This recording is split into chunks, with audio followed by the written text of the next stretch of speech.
Black Country New Road, for the first time album review, let's talk about it. Black Country New Road, UK-based post-punk band.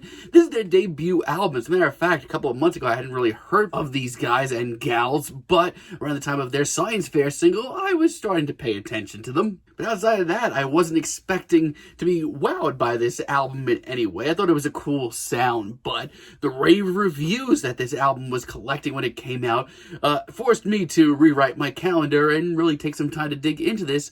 Let's chat about it. And this album is actually pretty freaking cool. Starts off with instrumental, a 5-minute plus jam, and let me tell you, that's ballsy. But man, it's really tense, the grooves are super tight, and the instrumentals are freaking solid all around. I don't know if I want to sit down and take a deep breath or get up and move around a little bit, and I mean that in the best way. I love the tense playing, but then we also get the very, very generous use of strings and woodwinds throughout this entire album. It really makes for an interesting contrast. It's sort of rigid, but it's also on the fluid side. And by the end of this track, it just sounds freaking dangerous, man. It's colorful, it's bold, it puts you on notice. And Athens, France, I think it's my favorite track here. This is awesome. It is super hypnotic right off the bat. We get this very tense, very hypnotic, mesmerizing bass line that would make the guys from Slint blush. We also get our first taste of vocals from Isaac Wood, who throughout this entire album just seems to haunt it. But it's more than that. I mean, modern post-punk is very hit and miss with vocalists. I mean, some of them, a handful of them just kind of get into this really boring, monotonous diatribe time and time again that makes modern post-punk very hit and miss in my book. Isaac's vocals, on the other hand, really reel me in and just keep me satisfied from start to finish with fascinating observations and stories.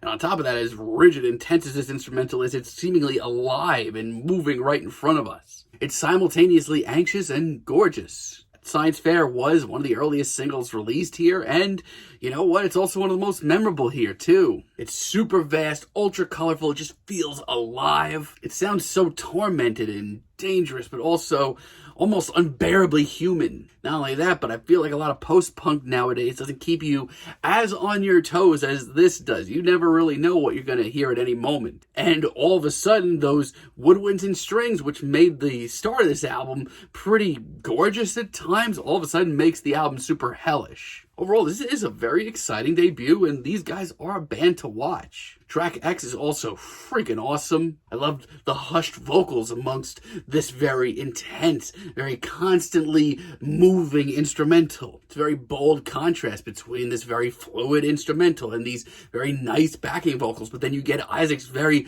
haunted vocals. There's a lot to love here, and ironically, this may be the most easy to digest track here. And Opus is pretty great as well. I also have to say, the jazzier side of this album is really classy. But as soon as I say that, this track goes from sort of jazzy and hip to probably the most hellish thing here. It is a freakish, wild track that is hard to keep track of. Whether it's the ghoulish lows or eclectic highs, this is really exciting. Now I will say this, Sunglasses is probably the track that I enjoyed the least here, and you know what, it's one that people are talking about a lot. I feel like a lot of people love this track. I get it. I do like the very gritty, apocalyptic feel to this. And Isaac's vocals here are some of his most haunting here, which I didn't think was possible. I mean, when he hits it just right, he doesn't even sound human. But for me, this is the track with the most disconnect here. Like between the band and Isaac's vocals and the tense performances and these lyrics, which are some of the hardest to dive into here, there is a lot going on, and for the first time I feel like it's too much. But yeah, this is a very solid debut overall. It's simultaneously